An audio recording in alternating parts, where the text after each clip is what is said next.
Word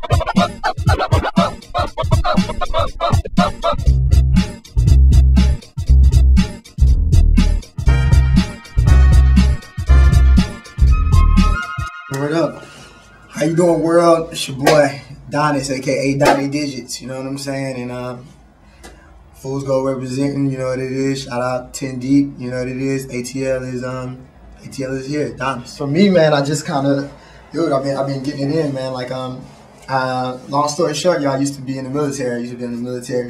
And I was a photographer in Tokyo. And from there, I just was like, yo, you know what? Like, I love music. I've always been rapping, so let's try to do it for real. So it was all around Tokyo. I'm not sure people may be familiar with DJ Master Key. He also runs the clothing line Rocksmith. Probably one of the biggest DJ out in Tokyo. Kind of linked on with him, and he showed me a lot of love and did a lot of things out in Tokyo as far as like clubs and stuff like that. And then it was kind of time for me to go, and I felt like, oh, do I want to stay in Tokyo or do I want to go back to the States? I was like, well, I want to try to bring it to the States. Got to the States, got into a management situation or whatever, got to tour with T-Pain and Busta and Rick Ross, did some shows out in LA. It was like, you know, you think you're on your way, like when you're doing shows with them, you know what I mean, as an underground artist. It didn't really work out that way.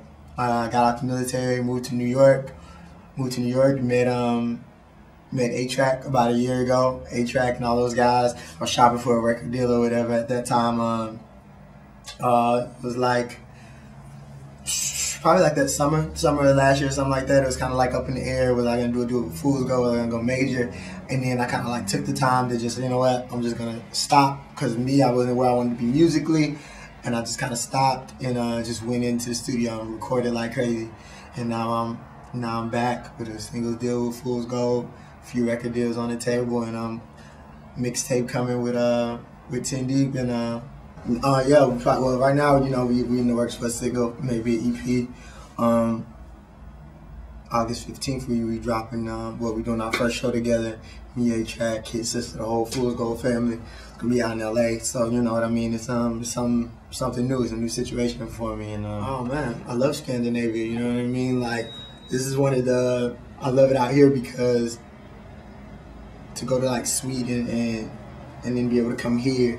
It's crazy because not a lot of cities are up on hip hop like you think they are. You know what I mean? But this is a city that embraces like the underground artists. They're like, yo, we heard your MySpace. We like your MySpace.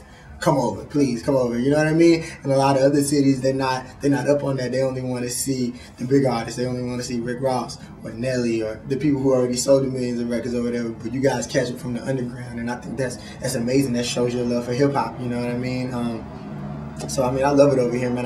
Especially like here and here in Tokyo are probably like the two places where I think that, you know what, like they get it. You know what I mean? They're like, you know what, they might not be super famous now, but you know what, they're gonna take it. And you know what, we want to be the first ones to be able to put our stamp on it. And you guys get to do that all the time. You guys bring over awesome artists all the time. You know? And back home, the difference is, I think that, you know what, they're probably gonna kill me for saying this, but I think like the love for the music, I think that, you know, like a lot of artists come over here, but I think in the States we're kind of like overwhelmed because, you know what, you can see them like all the time.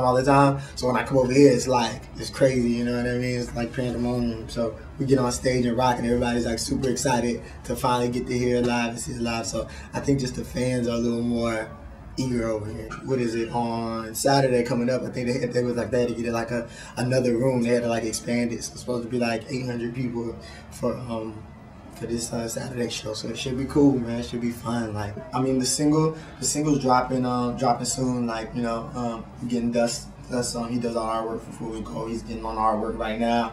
We're trying to get the radio edits ready. August 20th, the mixtape comes out with 10 Deep, Diary of an Atlanta Brave. So that right there is like, I'm not, you know, most mixtapes are traditional people rapping over other people's beats and all that stuff. It's none of that. It's all major produced by huge producers, from Focus to Justice League. Like all these huge producers who have done a lot of stuff that you've already heard on the radio, especially this year. They just believed in the project and it was like, let's go. So it's like all new music that's ready for your car, it's ready for the radio, it's, you know what I mean? So this is like the first huge project that I'm able to just really give to the people, because I think they kind of know me, but they don't know me like 100% yet, and this is like me giving them everything I have, you know? It's cool, man. I got a lot of big production on there. Justice League, Needles. I went in to play Just Blaze some records the other day. He was like, he gave me the thumbs up on it. So, you know what I mean? It's a big project, man. You know what I mean? It took a while to make, so it means a lot to me. You know what I mean? I got the business on there. You know, right now they got one of the #1 records with Lil Wayne and Drake and the whole Young Money family. Yeah. So that's their record. So you know, Needles. He did a lot of stuff for Game and the whole G Unit family and all those guys, and then, you know, Justice League, Rick Ross, Maybach Music and all that stuff. So pretty big sounding mixtape. Oh man, I expect to exceed everything that they did. You know what I mean? I expected to be bigger. Like when I went in, it was to make a mix, because both of those are critically acclaimed mixtapes. You know what I mean? I think both of them made like MTV's like top 5 mixtapes whenever, you know, they dropped. I think Wale was like #1. You know, so it's for me, it was like super important that I make the best mixtape I can possibly make. You know what I'm saying? And like those are like, you know, kind of like my peers, I guess, at this point. And so I gotta overdo them. You know what I mean? I gotta make them be like, damn, my next stuff gotta be. I want the next person who does a 10D mixtape to be like, I don't even want to do a 10D mixtape because this is gonna be, I kind of top this. You know? So Colin Monroe, I got Colin Monroe on there. This is like top secret, but I'm gonna share it. I got Bun B on there. Bun B, you know, from UGK, RIP Pimp C. Bun B, he blessed me on a Justice League track. So it's like, that might be the second single because it's kind of crazy. It's kind of crazy. So I got Bun, Colin Monroe, my dude Jesse Boykins is on there, and that's it.